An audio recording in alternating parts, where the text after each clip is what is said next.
Hello, my friends. Hi, how are you? My name is Natasha. I am the creator and the founder of the Glow Up Method, and I'm so excited that you're here with me today. Oh my goodness. So today is a fabulous day for me. I am so excited to be here. Like, honestly, straight up, like, I'm so excited you're here. I am just really feeling good. And so today I've been thinking a lot about self-reflection and what really is self-reflection. And this whole thing was prompted by somebody asking me a simple question. And so I'll get to that later, don't you worry. But self-reflection. So self-reflection is like this process we go through where we're kind of checking in with ourselves, like where we're asking ourselves, about our actions, our thoughts, our feelings, and seeing if they align. And now for so much of my life, nobody ever asked me questions. And I'm not going to say nobody. I'm sure somebody did. And perhaps somewhere in the grapevine it happened. But so infrequently was I asked how my day was. So infrequently was I asked what I wanted. So infrequently was I asked, how I felt. And so I think this is a twofold thing. I think that as a child, I was being raised by teenagers, okay? And then from two teenagers down to one teenager who is now a 20-ager, but, clearly had some stunted and emotional, situations of themselves to get themselves in this situation, right? It wasn't like the picture of supportive family life. So again, no blame, no shade to my parents. I'm not like, it's their fault I'm this way and nobody asked me how my day was. Like, no, simply, I'm not complaining about it. I'm stating a fact. Nobody really asked me how I was. I was very invisible, partially because that was what I wanted to be, and partially because everybody else was like so hurting around me that all they could see was their own pain. And so this perpetuated in many of my relationships. It was, where I was the person who, my kids asked me a question recently, like, Mom, who on this earth do you think knows you the best? And I truly don't have an answer to that. And they were like, oh, probably Auntie Tiffany, who was like my sister for so many years. Her and I are currently estranged. Added to another one to the list. There's only really 3 people I'm estranged from, but it seems like a big list. And when you don't have that big of a family, it is a significant impact. Okay, well, technically maybe 4, but like whatever. It is what it is. But anyways, but yeah, she was like my ride or die, my bestie boo. We talked every single day. And when I now have distance from that relationship, because, she moved in with us when she was 4 years old and I was 7. And, from 7 until, I don't know, maybe 2018, 17, 19, somewhere around there. A little bit before COVID, like that was when, our relationship pretty much ended. We were like pretty inseparable, and even when we're on opposite sides of the country, we frequently spoke, we visited one another, but I realize now in hindsight, I didn't do a whole lot of the talking. It was mostly listening and kind of joining into what she would say, like, yeah, that's totally messed up, like, and have my own opinions about her life or her situations. But it really wasn't about me. On a rare occasion, a child, one of my kids would be hurt and I would vent about that. But I rarely even vented to her about the relationship and I had with Chris. And I remember at one point, she specifically was like, how come you never talk about, like, I know things aren't great with you and Chris, like, how come you never talk about that? And I'm just like, first off, I'm living it. Like, I don't want to relive it by venting about it. And I don't know, there was just something about like where I also had this like protective thing of Chris. No matter what he did to me, I really wanted to protect him and make sure that the people around him liked him and didn't see him in the light that I saw him in. And so I really tried to preserve anything that I deemed as being kind of negative or hurtful that somebody that loved me may be offended by. So I would keep that, I would protect him still and protect the relationship, because I still wanted families to meet and get together. And I didn't want, oh, this, this battle that would potentially happen. Like, I can forgive Chris, but can they? So I wouldn't say anything because of that. And quite frankly, nobody would ever ask. And so I wasn't ever in this position like I am now, where I'm just like, blah, blah, blah, blah, and here's what's happening. So, honestly, at this point in the day, if I had to answer the question, I'd be like, some of you out there know me better than probably anybody else in this world, right? Because I wasn't a very, like forgiving person, like not forgiving, but like, what is that? I'm forgiving. I'm very forgiving, but like forthcoming. Thank you. That's the word I'm looking for. I wasn't very forthcoming, like with things, and I'm still not. I'm still, especially if you're in my circle, it's easier for me to almost just tell a stranger something, and I can't even say perhaps my therapist knows about me, because quite honestly, it's not really about me. I kind of tell her about things that are happening in the present day, but they're not necessarily to me. It's like what's happening to my kids and like the impact that these things have on me. Okay, my kid is injured. I'm having PTSD, like kind of like I can't sleep. I feel sick. Like it's running through my mind. I'm having nightmares. Like, it's some kind of, like something that's happened to somebody else, and then like kind of like the small like effect that it has on me, but then it's like, oh, but everything's gonna be, and like we twist back into that. So I don't know. I do feel like in combination, each one of my kids does know the real me and knows a good amount of me, especially because there are very many vulnerable car moments, like with them, or moments like I'm very forthcoming with them. I'm very honest with them, and I feel very safe with those relationships. And so I say all that to say, my whole point here is this concept of self-reflection. Because nobody asked me how I was, I never really thought about it. I never really like had a deep analysis of what was going on. And so I was thinking today, and I was thinking about, my personal journey and how it's getting there, and how can I describe it, and how can I explain it to somebody else. So like, if they're sitting where I was sitting a few years ago, literally on the corner of a mountain and on a cliff, and just wanting to put the pedal to the freaking metal and just be like, I'm gone, I'm done with this. Like I wasn't suicidal. I just wanted the pain to end.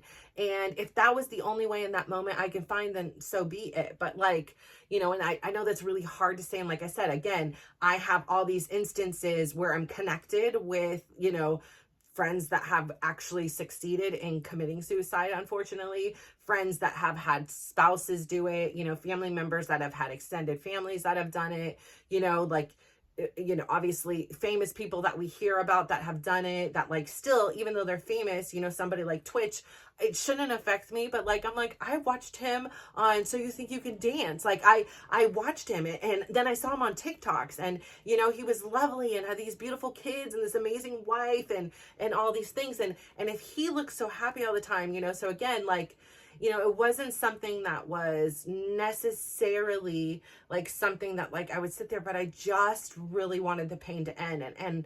And thankfully I did not follow through with it. Thankfully I had the courage and the wherewithal to say, like something is wrong and something needs to change on top of this mountain, like right now. Like, and I'm so grateful to say I have not been anywhere near that level since that day. And I have done a complete 180 on my life. And so if you're standing there on the edge, literally, figuratively, like you just can't take it anymore, I get you. I hear you. I see you. And I want you to know that there are other ways. Like things can change. And so again, like I say, this self-reflection, this what is a reflection, right? Like we look in a mirror and we see a reflection. This self-reflection is like taking a big old mirror and taking a look on the inside. And here's the catcher. It's being honest, right? It's having these kind of thoughtful questions and being honest about the answer. And I think for so often that in the rare cases somebody asked me about me, I rarely gave a truthful answer, right? Like You know, somebody can call me and I could be in the middle of crying and I will stop the tears and I'll be like, hi, hello, and how are you? Good. You know, like everything was fine. I never was honest with anybody, even if they did answer. Yeah, sometimes everything was good and then I was honest, but if it wasn't good, if it wasn't positive, I just said it was. And so I don't think I had this ability to really know who I was and to check in. I just felt it. Like I just felt in my skin. I didn't know what was going on. It just felt like chaos. It just felt like like turmoil. It felt like a storm, like I'm in a tornado and I'm also in a tsunami and I'm having an earthquake. And that's what it felt like on the inside, but I had no data as to like why this was happening, how it was going to end, like what, like how do I get out of here? It was just, there wasn't this awareness. There wasn't this reflection. Yeah, I could be aware like, hey, I'm being this way, but I just didn't understand the why. I didn't have a clue of like that was there was a why. I just thought that me being a B word was just me being angry or frustrated sometimes, you know. And of course I was also happy and funny and goofy and all those kind of things too.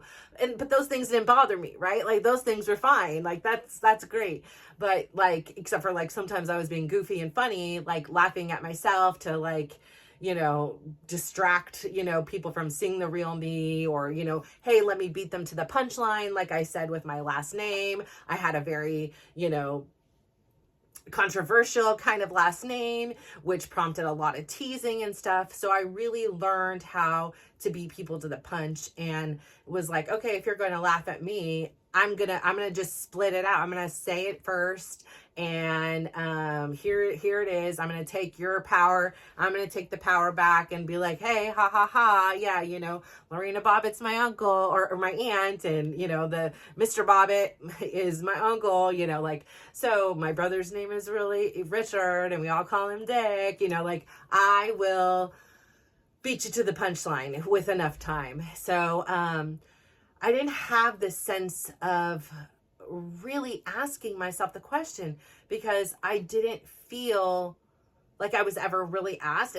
So it just never connected that I should be asking myself these questions, if this makes sense, right? Like, I don't know. Cause it's kind of like I'm learning that this is the process I went through in my own personal life. So it like, is like, oh, it's like a light bulb moment. Like, of course you didn't know to ask yourself. Like if nobody's asking you and you're not having any real deep thought into your own experience here, and you're not asking yourself this, you're really not having this awareness and this reflection. So amidst this journey, you know, when I get to the top of this mountain, I don't want to live. I'm like, pedal to the metal or pedal home. Like these are your options here on this dark road on this mountain. And, you know, of course, like the images of my 4 kids are like, boop, boop, boop, boop, boop, their little adorable little faces. Oh, mom, you know, like popping in my head, like, go home, you know. But like that turmoil, that like tornado, earthquake, tsunami, you know, all of it, any kind of natural disaster, all combined inside my body was just like, I just can't do this anymore. I literally feel like a kid having a temper tantrum. I just can't do it anymore.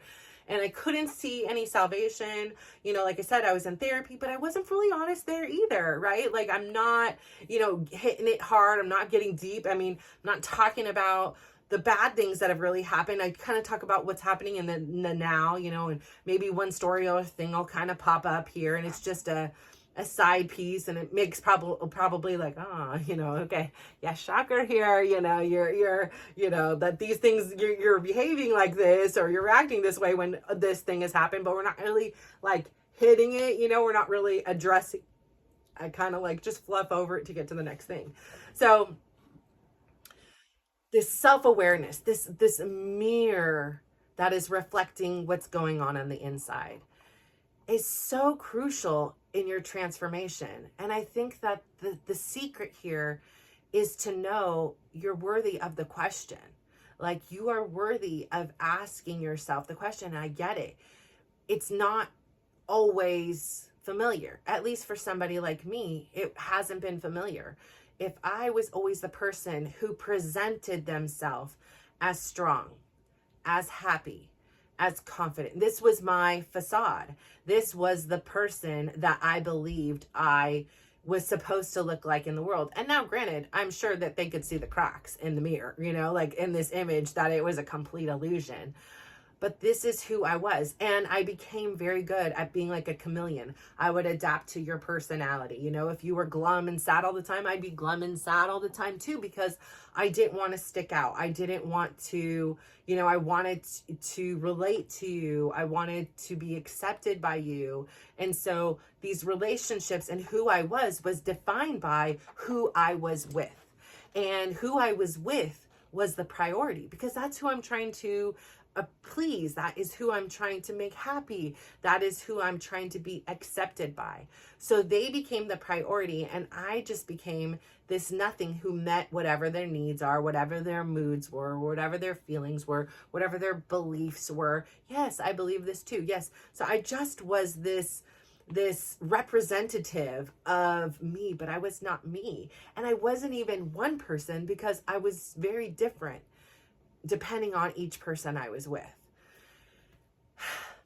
So I say all that to say, it's like this like weight off of me, right? Like to understand why today in particular, I go to a Well Women's Visit, right? Like haven't been since 2018. These are my confessions, you know? And I'm like, okay, like I am getting healthy. I need to make sure like my body is literally healthy from the inside out. I did my mammogram recently. Check, that's good. You know, I'm working on my PT. I'm working on things like I understand the value of health as wealth.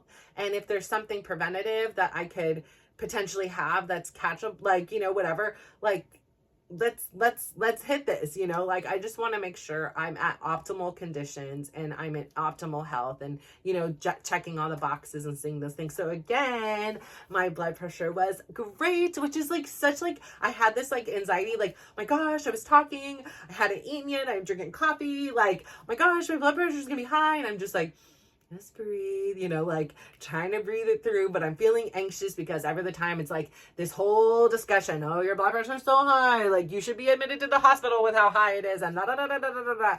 And it wasn't like that. Like it was like, you are in normal range. And I'm like, yippity doo da day, you know, like I get in there and I'm like, hey, full disclosure, I don't know how much I weigh. So please do not tell me, do not chart it, do not anything. And they were like so enamored by my story. They were like laughing. I'm like, here's the deal. I was 300 pounds, and I know it doesn't matter. I know it's just a number, but there's some piece of psychology in me I have not. And today isn't going to be the day, because I've been really hitting the sweets hard these last few weeks. So if I ever have the courage to get on the scale, it sure isn't right now. So they were laughing. And so they're like, turn around and don't look on your way out. I'm like, done. I got you on this. I'm like, I'm not even going to pretend to like be like, like, nope, don't want to know. So I do my Well Women's Visit, and we're talking, and then, you know, when you're in a Well Women's Visit, we're talking about, you know, if you're laying down with anyone or any of those kind of things. And, you know, these are my confessions. No, haven't in a long time. And so, you know, I'm laying there, not quite. I did lay down, but not yet. You know, and, you know, I had to explain, like, you know, and I haven't really told many people this, so I haven't had the vocabulary and the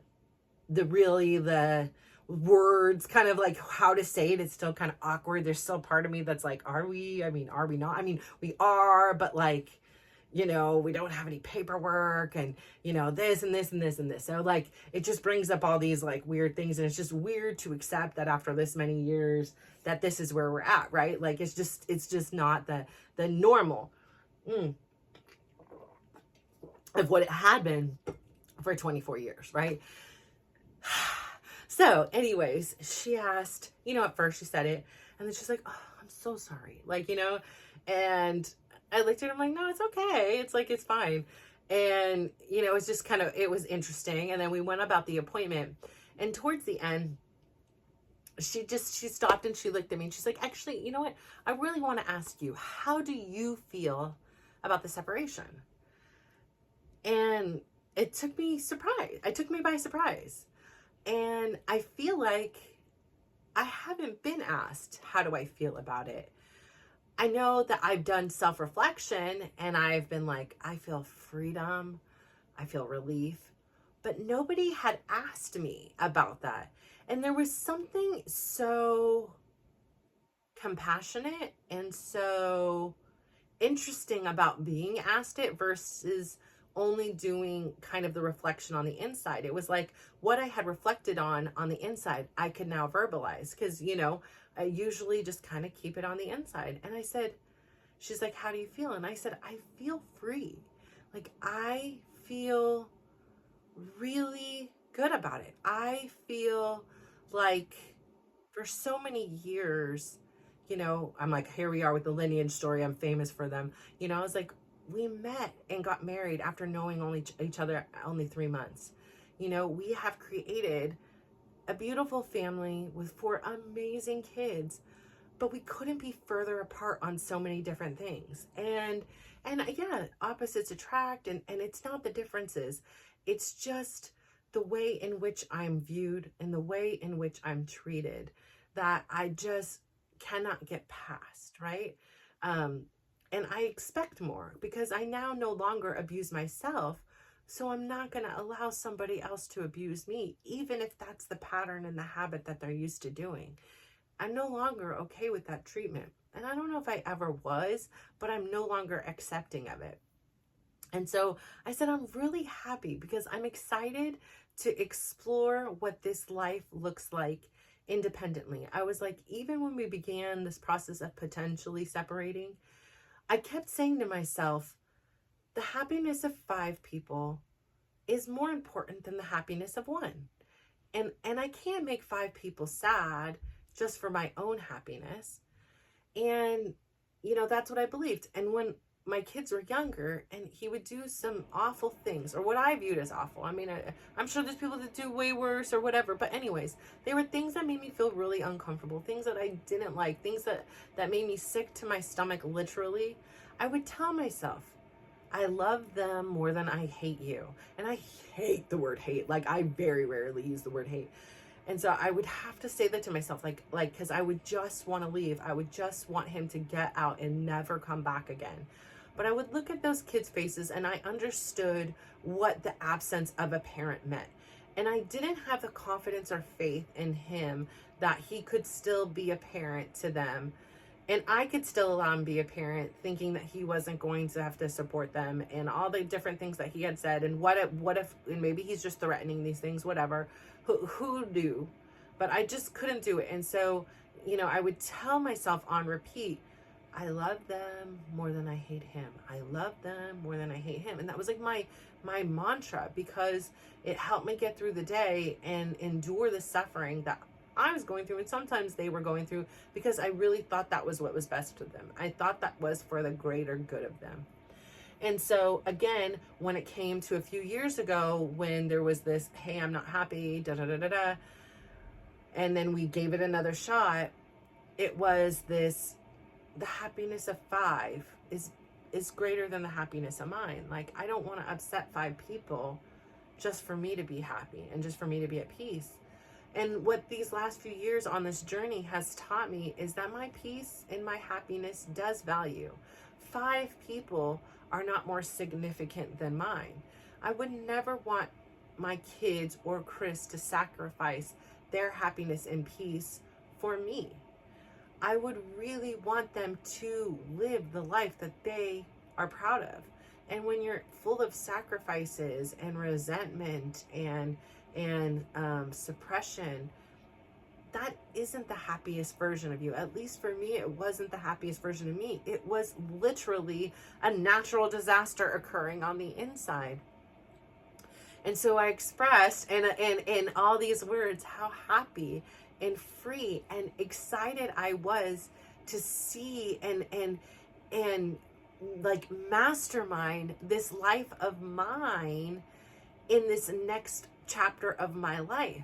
That this transformation has led to the realization of so much. And it wasn't like, oh, when I began my weight loss journey, Chris's, big thing is like, oh, you're just trying to lose weight to find another man. You just want to lose weight to look good for somebody else. And I kept telling him, no, that is not, I want to lose weight so that I'm alive to see my grandkids. I want to lose weight so that I'm healthy and that I can go to my children's weddings. Like, this is what my motivation is. And he was like, no, you just want another man. And so there's a part of me that feels guilty when I lose the weight, and guilty that I now want to leave. It had nothing to do with me wanting to leave, me wanting to be treated better by it. It had nothing to do with that. It had everything to do with me. And never in a million years did I know that where I started is where I would be today. Like, I just didn't fathom it. I didn't even expect me to follow through with it, to be quite frank. Like, I was like, people would say, oh, you should document this. And I'm like, hell no, I'm not going to document it because you document my failures. I'm not going to get rid of my fat clothes, because what am I going to wear when this doesn't work? Like, this was the mentality of me when I started. Like, I felt like a failure. I felt like a loser. I felt like somebody who wouldn't win this challenge of, health gaining, because I wasn't competitive, and I just didn't ever have this recollection, this memory of being able to successfully do it. And so this was completely uncharted territory. I mean, I have battled with weight in my health my entire life. Like, it has, even when I was small, there was still family members and friends and kids and things like that were telling me I was so big. And so and I look back in those pictures, and again, I believed them. I mean, why would everybody lie to me about it? And I believed that I was this fat, unhealthy, ugly person. And maybe they didn't say ugly, but I connected like the two, because, there wasn't fat people on the cover of, any of the magazines we saw, or on the newspapers, or anything like that. Like, so they weren't on TV, none of that. So I equated that to being ugly and unaccepted and unloved and unworthy. And I really believed it. So now, having this process of taking this mirror, this self-reflection, and taking a deeper look inside, utilizing the journaling, utilizing meditation, getting feedback from others,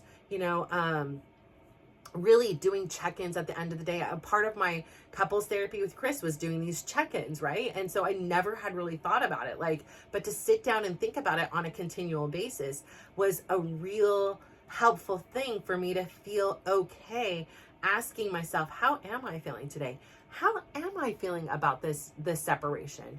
And so to be able to not only feel it, but sit in a place where somebody wants to hear me and I feel heard is so valuable. And it is so it was so freeing. Like, today I got to do my dance with my favorite class. He was back in town, and I just felt free as a bird in there. I just felt beautiful. I felt strong. I felt a little winded too, don't get me wrong, because I hadn't danced in over a week and a half. And so, I felt it, there, but I felt really good about who I was. I didn't go tonight to the class because there was like a little mini COVID outbreak, and my intuition was like, just stay home one more day. You can go tomorrow. And I was like, you know what? I think I went back and forth on it, and I made the decision. I'm completely happy with my choice.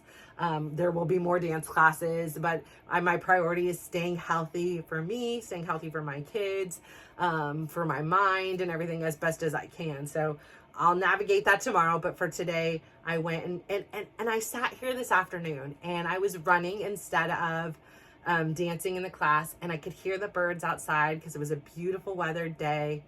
And I just said, I'm happy. Like, I am genuinely happy. There's no one thing that happened today that just was the catalyst. It's the sum of it all. It's the sum of the dancing and the music and the meditation and the beautiful walk outside and saying hi to my neighbor and dancing my little tush off in class and seeing people in that class and hearing them say how, the instructor, they're like, when you listen to an audiobook at like 1.5, that's the instructor. I'm like, yes, he is. He's so energized. And they're like, and then we look at you and you're over there at 1.75. And I'm like, what? Me? I'm just trying to keep up with him. And they're like, No, we should get you a GoPro and so you can see. I'm like, yeah, I don't know what I look like. I try not to look in the mirror. And they're like, no, when I'm feeling like I can't go anymore, I look over at you and I'm like, okay, push it a little more. And so like that just made me feel so like happy. Like my true me is showing. I was just being me. I literally wasn't caring about any around. And that's who I am. It's somebody who keeps going and inspires somebody when they're not feeling it and they can't go, just to go a little bit further and know that that isn't the end. Like we will get through this class. We will get through whatever you're going through. Just keep going and just give a little bit more. It's the small actions. It's the consistency. It's the discipline. And you too, if you keep this up, I promise you, you're going to sit here one day, just as I am. And it's just going to be any old average day. And you're going to look around and you're going to have had a freaking pap smear and still have the ability to be like, I'm freaking happy. Like I'm really happy. I'm happy. I had conversations with my 4 kids today. They are all as healthy as my kids possibly can be, right? They all got stuff going on, but they're healthy. They're they're alive. They are breathing. I am alive. I am breathing, and I am crafting and I am masterminding this life that I'm freaking proud of, and I know you are too. I know you are making steps, and small steps, baby steps, tiny, minute, microscopic steps, and you're making these changes in your life using your left hand instead of your right all the time, or if you're left-handed, using your right instead of your left, and if you don't have hands, you're using your feet. You're figuring it out. You're trying other things. You're rewiring your brain to create this life, craft this life for you that you were meant to live, independent of what everybody else expects of you and you believe they expect of you. So keep up the good work. I can sit here for hours and talk to you because I am that happy and pumped,